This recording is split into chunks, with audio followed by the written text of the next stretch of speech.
Joining me now is forensic psychiatrist and author Dr. Carol Lieberman. Dr. Lieberman, the latest Epstein document dump has cast former Duchess of York Sarah Ferguson and her ex-husband Andrew Mountbatten Windsor as grubby and selfish, and as a pair who knew of Epstein's vile activities yet continued to grow their relationship with him. So much of the communication that we've read is after he was convicted on some really serious and ugly charges. Yes, Epstein was a very mysterious man who obviously did a lot of bad things, but he had this magic, this ability to attract people who were very rich, people who were in high places, royalty, um, and how he kept them friends to be friends of his is by sort of keeping them in having something on them.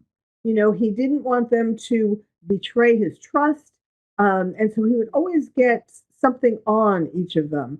Now, I kind of feel bad for Andrew um, because, I think he was on the spectrum, the autism spectrum. He had this strange preoccupation with stuffed animals on his bed, and they had to be in these specific kinds of and other kinds of dolls, and they had to be in specific kinds of places. Um, and also, he just seemed socially awkward. And I think now he's of course his titles have been taken away, and he's been made to move, and I think that I think is a little too much for Mm. we don't know. I You mean, have a yes, there far more you have a far more charitable view of the former prince than I do. I've got to say that. I do not feel sorry for him one little bit, but I do agree with you that he's certainly socially awkward. On Fergie, emails between her and Epstein seem to show that she may have had a crush on him, or some have suggested she was in love with the disgraced financier and convicted pedophile, let's not forget. Alan Howe has written a great piece in today's Australian newspaper, and he says there were warning signs from very early on about Sarah Ferguson, reports of disturbing behaviour from her date right back to when she first joined the royal family in 1986. Carol, what do you say about that? Well, yes, this is the newest thing that has come out of the Epstein files. I mean, there's so much that's coming out. There are thousands and thousands of pages. But yes, it has come out that on at least two occasions she proposed to Jeffrey Epstein. And yes, it was after he was convicted the first time of Mm-hmm. using girls. And so, obviously that didn't bother her very much, or it didn't preclude her wanting to be married to him. Now, of course, she does have this pattern where she's attracted to men not only for their accomplishments and their having a lot of money and so on, but also for what they will buy her, what they can offer her. Mm. And apparently Epstein actually did give her money on a number of occasions, when she was in deep trouble, in debt. And the money that she asked him for was really not very much for what he had in terms of wealth. Mm. Well, yeah, it seems to be a lot about money when it came when it comes to these two, particularly Fergie, it seems.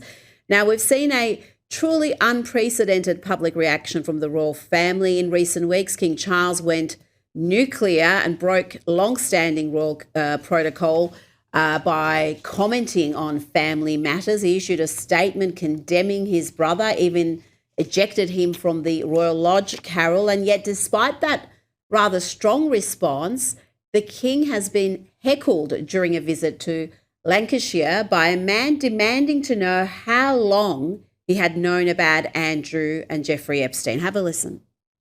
Charles, how long have you known about Andrew and Epstein?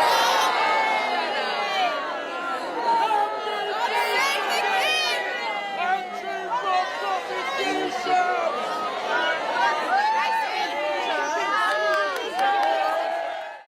Carol, that is not a great look for the royal family, is it? No, no, it isn't. Now, of course, the queen would say, "Never complain and never explain." Um, Mm. but yes, King Charles has gone a little bit beyond that. I don't know. I mean, I can't help. Andrew was the queen's favorite child, favorite son, and Mm. I think, and the younger than Charles. And there is this thing in families where there's sibling rivalry, and particularly siblings who are older than the children who come next are jealous of them because they take the attention away of their parents. So I don't know. I think maybe unconsciously there's some of that that sort of and yes, what he thinks Mm. that his the people want him to do, those pressures caused him. But I don't know, just the idea of making Andrew pack up in the middle of the night and move. Not that he hadn't been warned before, and actually it was because the king took away a lot of money and he couldn't afford to keep up Mm. his where he was living.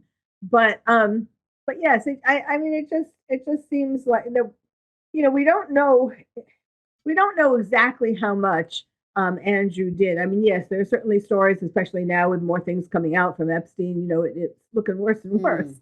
Mm. But I just think I guess because as a psychiatrist, um, seeing that there may be some underlying psychiatric problem like this being on the autism spectrum. Not that Mm. allows you to do anything in regard to young girls. Doesn't absolve you of Well, I that. think, But Carol, I'm sure in the coming months we'll learn more about Andrew's relationship with Jeffrey Epstein.